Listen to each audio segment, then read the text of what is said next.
Hello, YouTubers, subscribers, friends and family. Hit that button, subscribe. I've gained like 30 here in the last week or so, but I need like 690 anyway. I need 1,000 subscribers, and I'm gonna get the hours in that YouTube wants me to do. What, 4,000 hours? But anyway, we'll get it done. I'll do some longer videos just like today. Had a big discussion. Hadn't heard from the owner of the Cobra 2 or 3 weeks. Oh, he was upset and mad with me. Really? He finally watched my videos off of my YouTube channel, Mad Bratz Customs. Don't forget Mad Bratz Customs. That's right. Yep. And yeah, that's called screw. Yeah. You think I don't know what I'm talking about, what I'm doing? You're trying to tell me that you didn't tell me lies? Well, please, YouTubers, go back and look at all the stuff on this car, all the craziness, the things that I found. Let me show you some stuff we won't talk about. We covered this. The man said if he had taken the flywheel off when he got the motor from the machine shop, he would have saw this crazy back plate. This is where your main seal for your crankshaft goes. And no mechanic in the world does this crap. You break the bolt off and then you grind out and drill another hole into, he said, something in my ear, brand new block? Really? I don't know a machine shop in the world that would have done something like that. I know fly-by-night mechanics do that kind of stuff. Look how big this hole here is compared to the factory size ones. You know what I'm saying? Yeah, you don't do that kind of work. Anyway, I got one of these coming off of eBay. I'm just replacing it because I don't believe in that kind of crap. Also, let me tell you this. The block is not fixable. This hole here, they missed the hole so bad that the threads is actually threaded out the block. Yeah, just keep on cramming it in there. Like, it doesn't fit, well, let's just drill it on in. Anyway, that's what dumbass shade trees people do. And you can claim you didn't do all this all you want to. That's your prerogative. But guess what? The evidence is all here. The evidence speaks for itself. Believe me, I got many years of evidence right here. Evidence. I don't care when you built it last year, this year, whenever, 10 years ago, like you said, when you were 20. Damn, I was painting cars and trucks and stuff, 12, 13 years old. I was pulling motors out and stuff from my father's company and replacing motors and clutches and alternators and all kinds of stuff when I was 12 and 13 years old. So you were 20. You should have known better than this stuff. Anyway, let's keep going, you know. I've had a whirlwind. The car itself is pretty much absolutely nice. 61,000 miles. And as you know, they put on the Florida title that had 75,000 miles. You couldn't hook the battery up and got the right mileage? Really? Okay, so I had to go through that issue. It took me quite a while to get the state to correct that. But anyway, it's done. It's titled in South Carolina. As soon as we get that crank back, this motor will be put together and be put together the right way. I mean, the way I was taught when I was a young man. And I'm not saying I learned it all from my father. I didn't. I learned it from other people's fathers, friends, families, people who fathers own machine shops and stuff. And just, I learned it all. I wanted to learn it all. And I'm not saying I'm no cotton picking genius, but I know to put a bolt in the right way and don't cross it all out and break it off into a block, especially brand new block. So just an update here. I am refinishing, and what I mean, I'm taking this stuff all the way back down to the regular aluminum.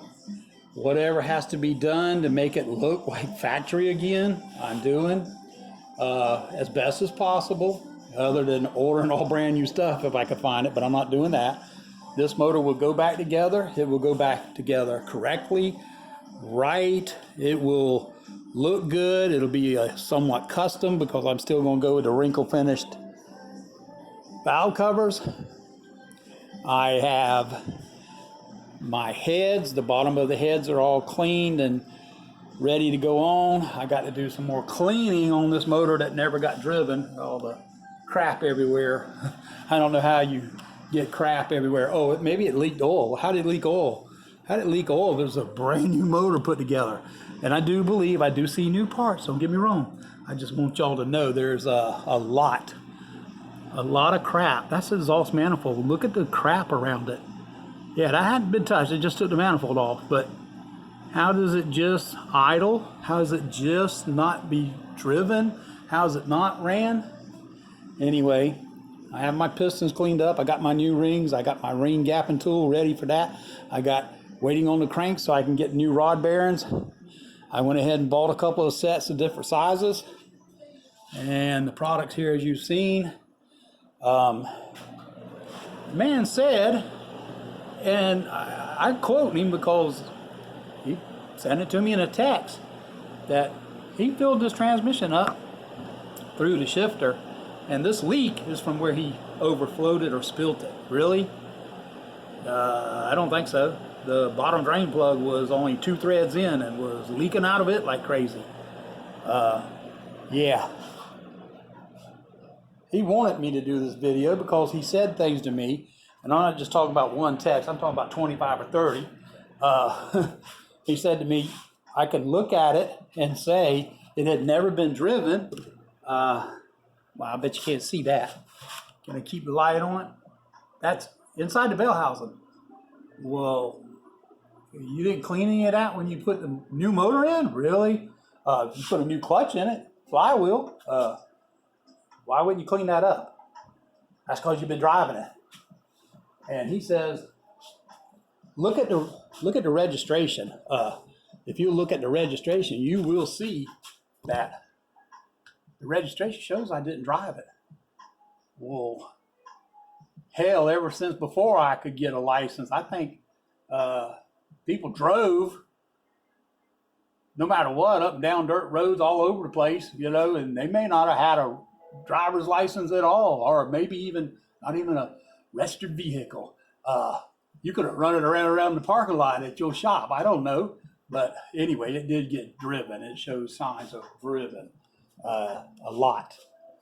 61,000 miles on it. It had been driven, and I believe it had been driven a lot with this motor. So he didn't like what I had to say. But, you know, you don't mess up putting a coolant tube in and have to put epoxy all around it, but you did. You don't mess up a block. Yeah, you don't mess up a block and break off bolts all in it. You did. Anyway, I'm tired of complaining about the guy. I'm sure y'all probably a little bit sick of hearing it. But when I hadn't heard from him in, 3 weeks, 4 weeks maybe, I don't even know now. And then all of a sudden he starts sending me all this text message because he finally got smart enough and started watching my YouTube channel and found out that I haven't called his name out, and I should, because people need to be aware of what's going on. But anyway, yeah. No windage tray. That's my new windage tray. You put a motor together, you don't put a windage tray on it.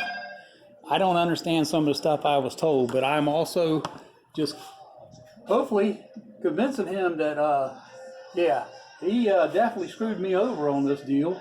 If he had to put all this on eBay, and I actually looked back into my text messages, I wanted to let y'all know, I looked back at my text message from way back. He made a statement, and I'm trying to figure out how to post these during text messages, but anyway, he made a statement that said he knew the motor was knocking. So, and that's why he quit with the car. Anyway, let me tell you this. That motor was knocking. He knew it was knocking. I have pictures on it with a humongous turbo on it. I believe what happened, I told him this in a text message. And I said to him, here's what my theory is. You built this motor. You put the things in it that you said you did. You had VAM do the machine work on the crank because there are code numbers on the crank, and I called them and confirmed that. You put this motor in the car. You were driving it. You were going up and down the highway with it, back and forth to work, whatever it was. And then you decided you were going to add a turbo, and you added an awful big turbo. Well, I hate to tell you, you knew that turbo, and you not knowing what you're doing, I guess, because the motor started knocking.